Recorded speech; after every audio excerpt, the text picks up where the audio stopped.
Lorsque l'on prend du poids et que ça ne nous convient pas pour X ou Y raison, la première chose à faire avant d'entamer toute démarche dans le but de stabiliser ou de perdre du poids, ça va être d'analyser les causes de cette prise de poids afin de pouvoir mieux connaître son histoire de poids, de pouvoir savoir comment y remédier et si c'est possible d'y remédier. Alors bien entendu, je pense que vous le savez, mais je le répète quand même, mais ce que je vous raconte sur YouTube, ce que je vous raconte même pendant les prises en charge, c'est en fonction de mes connaissances et en fonction de mon expérience et en fonction des expériences que j'ai eues avec mes patientes, parce que je sais qu'avec mes patientes, la première chose que je fais, la première consultation, on voit un petit peu l'histoire du poids pour essayer de chercher pourquoi est-ce que le poids est monté, afin d'avoir plein d'hypothèses en tête et de pouvoir les supprimer au fur et à mesure et d'en mettre peut-être d'autres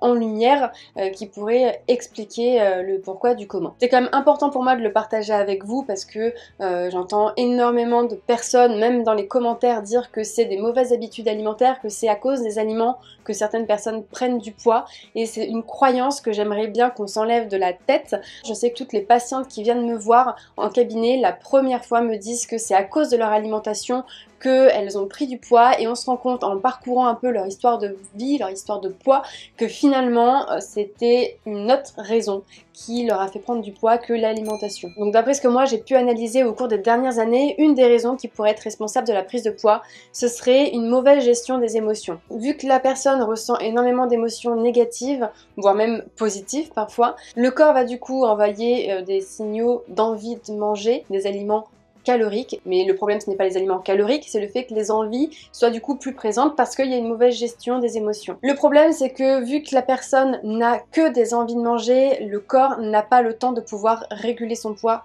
correctement et n'a pas le temps du coup d'envoyer les signaux de faim parce que tout simplement il n'a pas besoin de calories parce qu'on lui en impose très régulièrement à cause des envies de manger. Parce qu'à ce moment-là, la priorité pour le corps c'est de réguler son taux d'hormones et c'est du coup d'envoyer une envie de manger pour réguler cette priorité là. Donc dans la gestion des émotions, j'englobe avec tout ce qui va être cause psychologique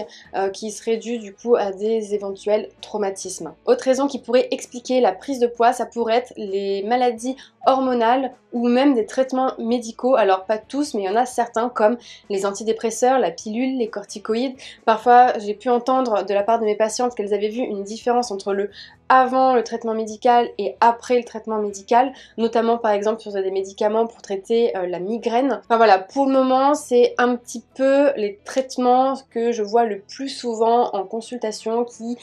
explique cette prise de poids qui est soudaine et qui ne s'explique pas du coup par l'alimentation. Autre raison que j'ai pu analyser avec mes patientes, c'est que quand on prend notre indépendance, on a tendance à prendre du poids. On prend du poids parce que on a été dans une sorte de privation. Alors quand je dis privation, bien entendu, c'est juste que ça a été indépendant de notre volonté. On n'est pas maître des courses que nos parents achètent, on n'est pas maître de leur cuisine. C'est-à-dire que vu que c'est les parents qui gèrent, on se plie un petit peu aux règles de nos parents, ce qui fait que forcément on est, en tout cas dans notre cerveau, dans une sorte de privation, ce qui fait que quand on prend notre indépendance et qu'on part, notre corps est en phase de compensation pour pouvoir profiter. La dernière raison, alors dernière raison par rapport à mes connaissances actuelles, encore une fois, j'insiste sur ça, mais comme vous le savez, ça pourrait être du coup la restriction cognitive, le fait du coup de vous priver, de vous mettre dans des régimes, sur le long terme, ça vous provoque des compulsions, des prises de poids parce que le corps finit toujours par reprendre son pouvoir. J'ai eu pas mal de questions de personnes, peut-être de diète aussi, qui me disaient mais attends, tu vas pas me dire que toutes les personnes qui prennent du poids, c'est parce qu'elles ont été en restriction cognitive. Je ne dis pas du coup que toutes les personnes ont été en restriction cognitive, bien entendu, il y a d'autres raisons, mais ce n'est pas, en tout cas, l'alimentation. Il y a toujours quelque chose derrière en fait. Et le problème c'est que la majorité de mes patientes sont en restriction cognitive mais avaient un autre souci derrière, une autre cause de la prise de poids derrière, mais vu que la société nous a conditionnés à nous mettre dans de la restriction, forcément on cherche pas à connaître réellement la cause de cette prise de poids et on se met directement en restriction, ce qui fait qu'il y a du coup une éventuelle cause de maladie ou de traitement médical ou de mauvaise gestion des émotions,